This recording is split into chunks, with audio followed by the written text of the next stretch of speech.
Hello everyone, इस video में हम कक्षा 6 विषय हिंदी की कार्यपत्रक 19 करेंगे।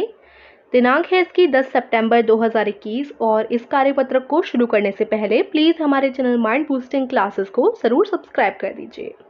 तो आइए शुरू करते हैं आज की वर्कशीट। प्यारे बच्चों, कृष्णा सोबती द्वारा लिखे संस्मरण बचपन के द्वारा हमने लेखिका की बहुत सारी बातों को जाना। चलिए आज हम इस पाठ के अंतिम भाग को पढ़ते हैं, यानी अभी जब जो आपका पाठ चल रहा है बचपन वाला, जिसमें आप लेखिका कृष्णा सोबती का पूरा जो है उनका बचपन कैसा था ये सब जान रहे हैं। तो आज इस पाठ का अंतिम भाग है, यानी लास्ट वर्कशीट है इस पाठ की। इसके बाद आपका नया चैप्टर स्टार्ट होगा। तो आइए स्टार्ट करते हैं इस वर्कशीट को। जब वह चाय पीकर चले गए तो मैं कमरे में जाकर आईने के सामने खड़ी हो गई। तो मैं कमरे में जाकर आईने के सामने खड़ी हो गई, ये कौन बोल रही है? लेखिका बोल रही हैं। कई बार अपने को देखा, ऐनक उतारी, फिर पहनी, फिर उतारी, देखती रही। सूरत बनी लंगूर की? नहीं नहीं नहीं, हाँ हाँ हाँ।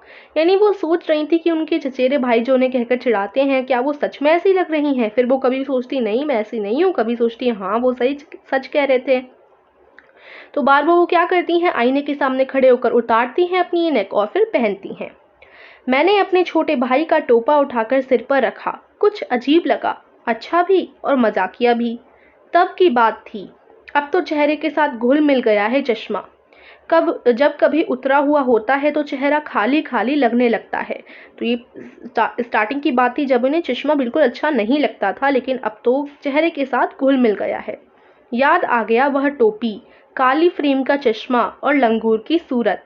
हाँ, इन दिनों शिमला में मैं सिर पर टोपी लगाना पसंद करती हूँ। मैंने कई रंगों की जमा कर ली हैं, कहाँ दुपट्टों का ओढ़ना और कहाँ सहज सहज सुभीते वाली हिमाचली टोपियाँ। तो अब वो बोलते हैं कि दुपट्टे ओढ़ने में कितनी मुश्किलें होती हैं, उसे ओढ़ना पड़ता है। और यहाँ पर जो टोपियाँ हैं वो आसानी से पहनने में भी जो है आसान होती हैं और आसानी से वो इन्हें पहन लेती हैं। अलग अलग कलर की उन्होंने जमा कर रखी हैं और उन्हें पहनना भी, टोपी लगाना भी पसंद है। ठीक है, तो ये आज छोटा सा पैराग्राफ था। अब इसके जो है क्वेश्चन देखते हैं। क्वेश्चन 1, लेखिका आईने के सामने खड़ी होकर क्या कर रही थी? तो इनका आंसर्स देखते हैं। देखो क्वेश्चन 1 क्या है, लेखिका आईने के सामने खड़े होकर क्या कर रही थी? तो इसका उत्तर आप लोग लिखेंगे, लेखिका आईने के सामने खड़े होकर खुद को देख रही थी कि कभी ऐनक उतारती और कभी पहनती। ठीक है, तो लेखिका आईने के सामने खड़े होकर खुद को देख रही थी, कभी ऐनक उतारती और कभी पहनती। दूसरा प्रश्न है, चेहरे पर चश्मा लगा देखकर लेखिका के चचेरे भाई ने कौन सा शेर सुनाकर उन्हें चिढ़ाया?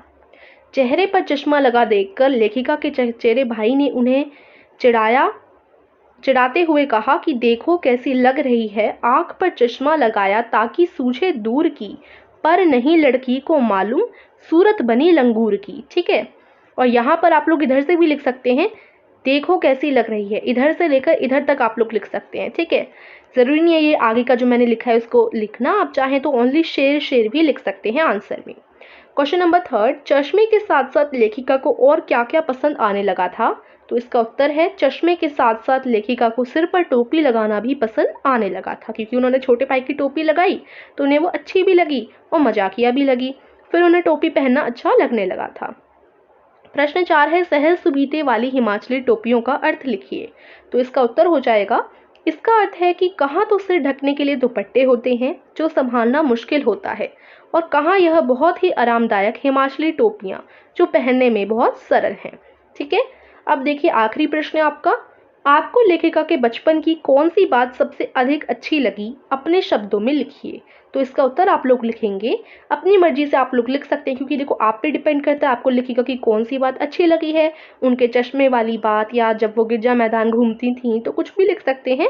तो इसका उत्तर मैंने लिखा है, हमें लेखिका की यह बात अच्छी लगी कि वह सुबह सुबह उठकर अपने मोजे खुद धोती थीं और अपने जूते भी खुद पॉलिश कर चमकाती थीं। वह किसी नौकर या नौकरानी को नहीं दिए जाते थे। तो ये काफ़ी अच्छी बात है कि खुद अपना काम करना। तो ये हमें लेखिका की बात बहुत अच्छी लगी। आपको जो अच्छी लगी है वो आप लिखिएगा। तो ये आपके आंसर्स हो जाएंगे, एक बार देख लीजिए अच्छे से और अपनी कॉपी में नीट एंड क्लीन आप इन्हें लिखेंगे। अब यहाँ पर मैं आपको हमारे चैनल पे होने वाले रोल प्ले कंपटीशन के बारे में बताना चाहती हूँ। ये हमारे नए चैनल माइंड बूस्टिंग कंपटीशन पर हो रहा है। इस कंपटीशन में हिस्सा लेना एकदम फ्री है और इसमें आपको सरप्राइज गिफ्ट और प्राइजेस भी दिए जाएंगे। तो मैंने डिस्क्रिप्शन में एक लिंक दे दी है इस कंपटीशन के बारे में, उसमें सारी जानकारी है। तो डिस्क्रिप्शन में जाकर उस लिंक को ज़रूर देख लीजिए और रोल प्ले कंपटीशन में हिस्सा लीजिए, ठीक है, सरप्राइज गिफ्ट और प्राइजेस जीतने के लिए। तो यहीं पर जो है आपकी आज की वर्कशीट हो जाती है फिनिश। आई होप आपको ये अच्छी तरीके से समझ आई होगी। तो वीडियो को लाइक कीजिए, चैनल को सब्सक्राइब कीजिए। Thank you.